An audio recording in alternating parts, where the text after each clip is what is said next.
Ameublement Tanguay en première ligne. Aujourd'hui, à l'Esprit sportif, journée émotive pour le tournoi international de hockey Pee-Wee. On se le cache pas, c'est difficile pour les... On sait ce que les jeunes manquent, des bénévoles. La relève en saut acrobatique brille en Coupe du monde. Deer Valley, ça a toujours été une des Coupes du monde majeures de la saison. D'habitude, pas en saison, en année COVID, mais normalement, il y a une foule de 5-6 000 personnes en bas. C'est comme un championnat du monde à chaque année.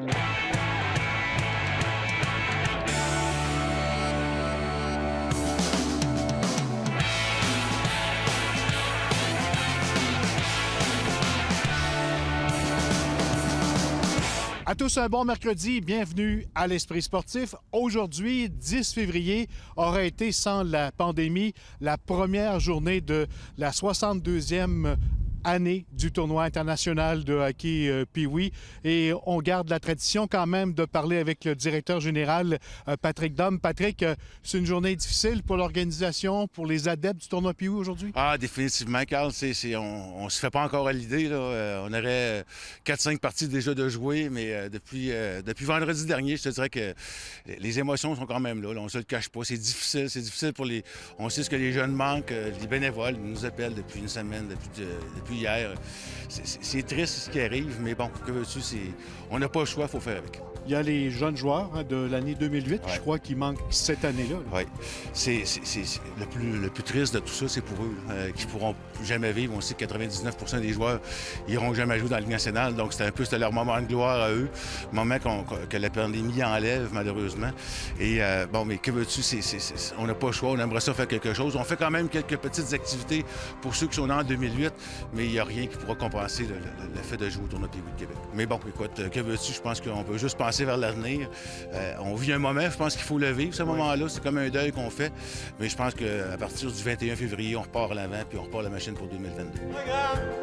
Patrick, tu parlais de 2022, justement. On est déjà prêt. Ouais. Tu as sur toi, là, sur ton chandail, le logo de l'édition 2022, la 62e édition. On travaille déjà là-dessus, et puis on disait qu'on travaillait, donc le logo, c'est lui. En primeur, Carl, et pour l'esprit sportif, ça nous fait plaisir de dévoiler le logo 2022 aux gens. Donc c'est la preuve qu'on est confiant qu'il va y avoir un tournoi en 2022. Patrick, on se laisse sur une vidéo que vous avez produit pour souligner cette journée assez spéciale pour vous. Je vais dire que quand j'ai reçu le premier jet du vidéo, là, j'ai pas fait pitié, puis j'ai pas le goût, mais j'ai pas pu m'empêcher d'avoir la larme à l'œil, sincèrement. Patrick, on va l'écouter justement cette vidéo. Ça fait plaisir.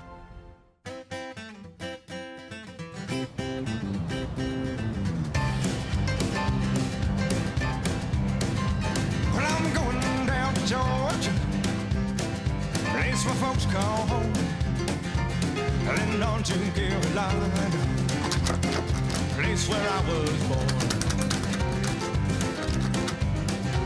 Good morning, Music City. I've got a song for you. God Almighty Lord paid my dues. Good God, I paid my dues from Mississippi on to Alabama, from Louisiana on to Texarkana. But I'm getting a little too good, Lord, singing these old blues. Good God Almighty Lord paid my dues.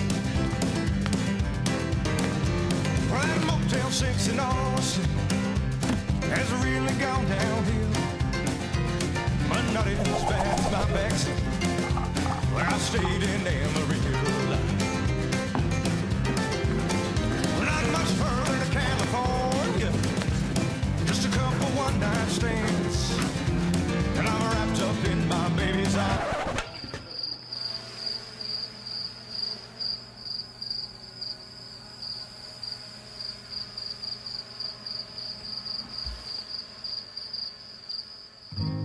Doesn't get easier the further I run. It gets harder to carry what I've done. I am speaking from experience. I don't wanna run no more. I don't wanna run.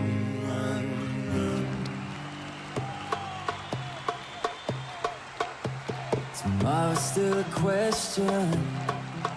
I don't know where it'll take us. You can see in our reflection all the storms that tried to break us.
Après la pause, du succès pour notre relève en saut acrobatique.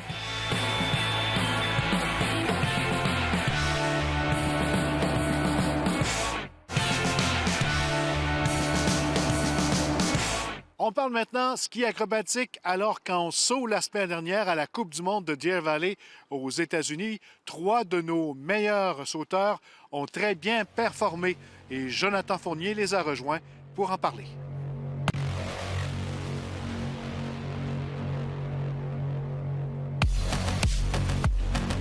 Nicolas Fontaine, bienvenue à l'Esprit sportif. Bonjour. Tu me parles en direct de où? Tout près de la montagne de ski de Deer Valley? Oui, c'est ça. Bien là, maintenant, on est rendu au Utah Olympic Park. On est plus en mode entraînement, compétition NORAM. On a fini la Coupe du monde de Deer Valley. Puis les athlètes là, ont pris quelques jours de repos. Puis on va repartir à l'entraînement rapidement. Il y a plusieurs athlètes de Québec qui ont vécu une expérience vraiment particulière en fin de semaine. Premièrement, de compétitionner à Deer Valley, c'est pas une compétition comme les autres. Hein? Bien, c'est ça. Deer Valley, ça a toujours été une des Coupes du monde majeures de la saison. D'habitude, pas en saison, en année COVID, mais normalement, il y a une foule de 5-6 000 personnes en bas. C'est vraiment... C'est comme un championnat du monde à chaque année de la Coupe du monde ici.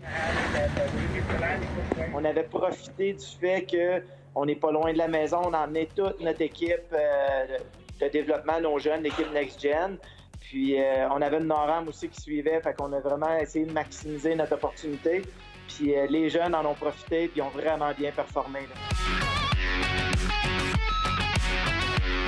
Il y a 2 athlètes de Québec qui ont vécu une fin de semaine sensationnelle, inoubliable à Deer Valley. Émile Nadeau et Alexandre Duchesne qui s'entraînent avec toi. Comment ça a été pour eux? Émile, il a vraiment maximisé. Il revenait de la Russie, puis moi, je pensais qu'il allait être un peu fatigué, tout ça, du voyage. Ça a été difficile de revenir de la Russie, puis finalement, il a vraiment assumé que ça a super bien été.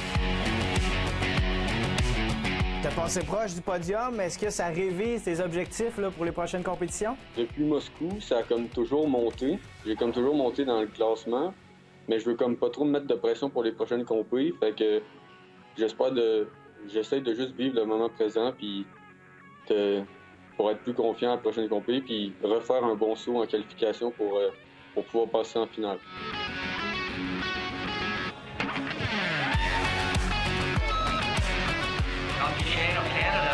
Après ça, bien, il y a Alexandre Duchesne. Lui, ça a été drôle parce qu'il n'a pas été en Russie. Il est resté en entraînement avec nous autres à Québec. On est venu ici un petit peu plus tôt pour essayer de pratiquer les doubles sauts périlleux. Puis Alex, il a vraiment fait une progression rapide. Puis c'est un athlète qui est vraiment compétitif. Et, quand il arrive en compétition, on dirait qu'il monte son niveau d'une coche. Puis c'est exactement ce qu'il a fait. Là. Il s'est vraiment mis à bien sauter durant la journée de la compétition. Puis il a même réussi un nouveau saut on avait pratiqué 2 fois en entraînement avant la compétition. Puis il l'a réussi avec un score vraiment de 102. Là. C'est vraiment un score... je m'attendais pas à ça cette année. Fait que ça a été super le fun. C'était ma deuxième Coupe du Monde à vie. Puis moi, j'arrivais là pour faire un saut, un bon score. Finalement, je passe en finale. Je fais mon double-double, mon nouveau saut de l'année. Là, je passe en super finale. Juste de l'avoir atterri, j'étais vraiment content. Puis je crois que c'était la première fois que je levais un bras pour un saut. D'habitude, je suis pas très expressif, mais là, j'étais quand même vraiment content. Une 4e place pour Émile Nadeau. Une 5e position pour Alexandre Duchesne. Et il y a Naomi Boudreau-Guertin qui a vécu également une fin de semaine formidable. Sa meilleure en carrière? Bien, Naomi, oui, malheureusement, dans les dernières années, elle avait eu quelques blessures, tout ça, puis ça a retardé son développement au niveau de la Coupe du Monde. Finalement, elle a réussi un nouveau saut aussi qu'elle n'avait jamais fait en compétition ou en entraînement sur neige, puis elle l'a fait en Coupe du Monde, puis elle a réussi quasiment à la perfection avec un score vraiment élevé, fait qu'on était super fiers d'elle. J'ai réussi à faire un nouveau saut 2 jours avant la compétition, fait que ça a vraiment été cool de pouvoir le compétitionner en Coupe du Monde pour une première fois.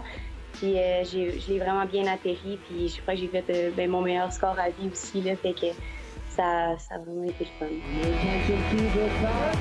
Donc, ce qui s'en vient dans le calendrier pour cette belle gang-là, c'est Noram là, dans les prochains jours, puis certains d'entre eux au Kazakhstan. C'est ça, ben c'est un peu l'histoire de notre saison. On ne sait jamais qu'est-ce qu'on va faire après, dans une semaine ou deux. Après la NORAM, on va savoir qui, au niveau classement, qui peut aller au championnat du monde au Kazakhstan. Puis on n'a pas pris encore de décision finale pour les championnats du monde junior. On est en train d'encore analyser la situation, si ça vaut la peine, le niveau de risque, puis tout ça, là, pour aller en Russie, puis tout ça. Fait qu'on est en train d'analyser ça, puis on prend une décision au cours des prochains jours ou au cours des prochaines semaines. Nicolas Fontaine, merci beaucoup. Bon succès à l'équipe canadienne. Merci.